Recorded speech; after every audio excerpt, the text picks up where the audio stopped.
හිතන්න ඕනේ පළවෙනි කාරණේ තමයි ඔයා මාසෙට print outs කීයක් විතර ගන්නවද කියන එක පොඩ්ඩක් හිතන්න. මම point wise ගත්තොත් එහෙම ඔයා සාමාන්‍යයෙන් මාසෙට print out 50ක් 100ක් විතර වගේ ගන්න කෙනෙක් නම් ඔයාට normal 4 color cartridge system එකකට යන එක අවුලක් නෑ නිකන් මගේ recommendation එක. එතනින් එහා ගියේ ඒවා යනවා නම් cartridge වලින් නැතුව tank system එකකට යන්න. මොකද ඒකේ cost එක ගොඩක් අඩුයි. එතකොට ඔයා සාමාන්‍යයෙන් print out මාසෙට 200 300ක් විතර ගන්න කෙනෙක් නම් tank system එකක් support කරන printer එකකට යන එක හොඳයි.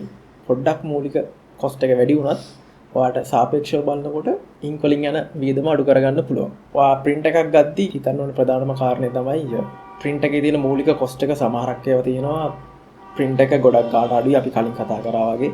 හැබැයි ඔයා ඒක ගැන හිතලා ගන්නවා. හැබැයි පස්සේ cartridge එක replace කරන්න ගියාම මාර වියදමක් ඔයාට දරන්න වෙනවා. අන්නේ ටික මග අරගන්න පොඩ්ඩක් ඒ ගැනත් හිතන්න කොච්චරක් විතර ඔයා print outs කොච්චර maintenance කොච්චර budget එකක් ඔයාලට තියෙනවද කියන එක ගැන.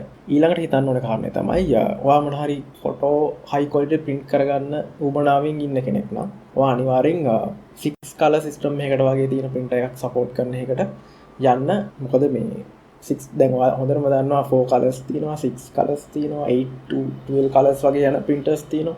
එතකොට ඔයා අඩුම 6 color වගේ support කරන printer එකකටවත් ගියොත් එහෙම ඔයාට හොඳ quality output එකක් ගන්න පුළුවන්. ඊට අමතරව ඔයා දැන් මාසෙට වැඩි print outs ගන්න කෙනෙක් නෙමෙයි නම් පොඩ්ඩක් printer එකට යන එක ගැන කල්පනා කරන්න. ඒකට හේතුව තමයි නිතර print outs ගන්න නැතුව හිටියොත් එහෙම ඔයාගේ printer එකේ එක එක parts සවුත් වෙන්න පුළුවන්.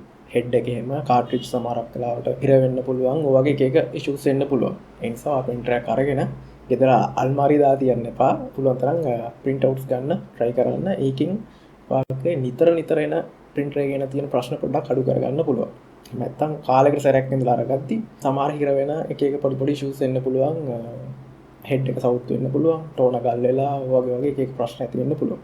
ඔයා හිතන්න ඕන තව කාරණයක් ink එකේ refill කරන්න පුළුවන් ink තියෙනවනේ. දැන් ink tank වල වගේ ගත්තොත් එහෙම recommend කරලා තියෙන ink එක දාන්න නැතුව ඔයාට සමහරක් වෙලාවට set වෙන්න පුළුවන් third party ink තියෙනවා මාකට් එකේ ඕන තරම්. එතකොට ඒවා ටිකක් ගන්න අඩුයි සාපේක්ෂව. හැබැයි quality එක පොඩ්ඩක් නැති වෙන්න පුළුවන්.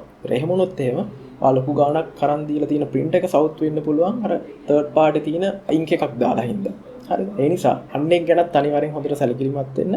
ඔයා දාන ink එක කොච්චර දුරට quality එක තියෙන එකක්ද කියන එක. ඒතර මෙන්න මේ දේවල් ගැනත් ඔයා සැලකිලිමත් වෙන්න print එකක් තෝරගත්තා.